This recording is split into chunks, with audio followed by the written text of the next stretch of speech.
Halo semuanya, saya Joseph Valentino dari kelas 12-2 dan kali ini saya akan menjelaskan tentang bullying. Jadi, bullying itu apa sih?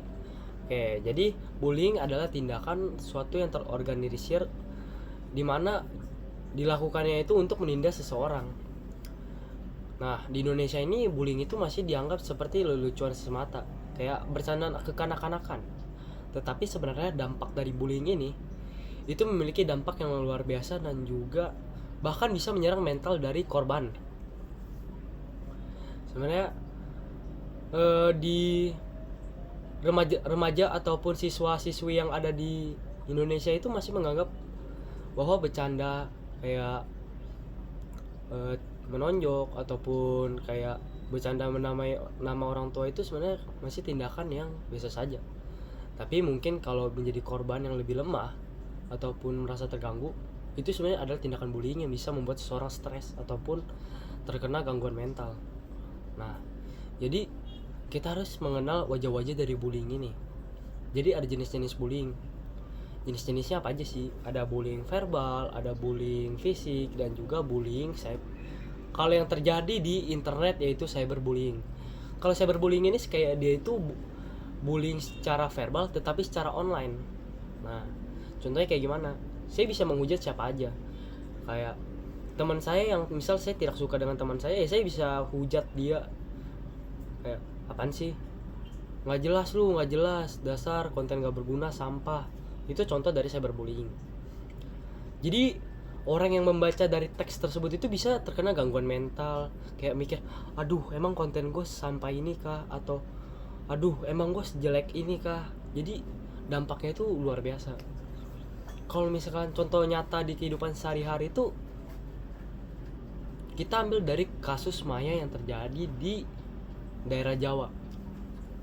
Dan jadi kalau saya jelaskan, Maya ini adalah seorang siswi introvert. Nah, teman-temannya karena melihat introvert, dia melakukan kesempatan kayak pertamanya itu mengganggu Maya, kayak melempar kertas, dia digangguin secara dikit-dikit kayak Maya ataupun kayak kamu ngapain sih, kamu ngapain. Jadi kayak Maya ini merasa tertekan dulu pertama-tama. Nah, lalu melakukan tindakan yang lebih parah dari teman-temannya, teman-teman dari korban, kayak mulai mengganggu Maya secara verbal dan juga fisik. Seperti apa? Kayak ketika Maya sedang menggambar, pelaku-pelaku ini malah mengambil gambar korban lalu merobek-robeknya hingga menjadi pecahan-pecahan kertas. Nah, ini tuh membuat harga diri Maya itu terberai-berai karena kayak ini gambar gua dan juga kenapa kalian melakukan itu kepada saya?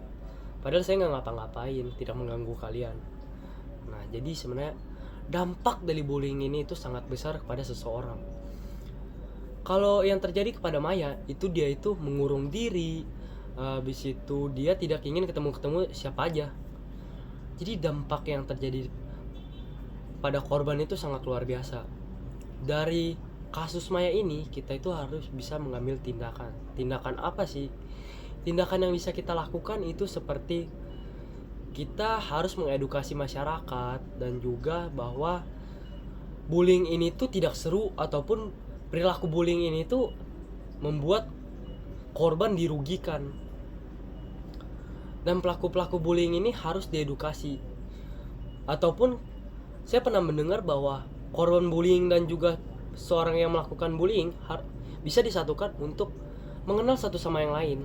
Jadi mereka itu harus mengerti apa yang dirasakan satu sama yang lain. Kayak korban mengerti apa yang dirasakan bullying. Mungkin karena seorang yang melakukan bullying itu ketika di dalam rumah ataupun di luar itu dalam sosial itu dia malah dibullying juga ataupun tidak mendapatkan kasih sayang kalau pada seseorang yang broken home. Jadi makanya dia melakukan bullying kepada seseorang untuk melampiaskan amarahnya.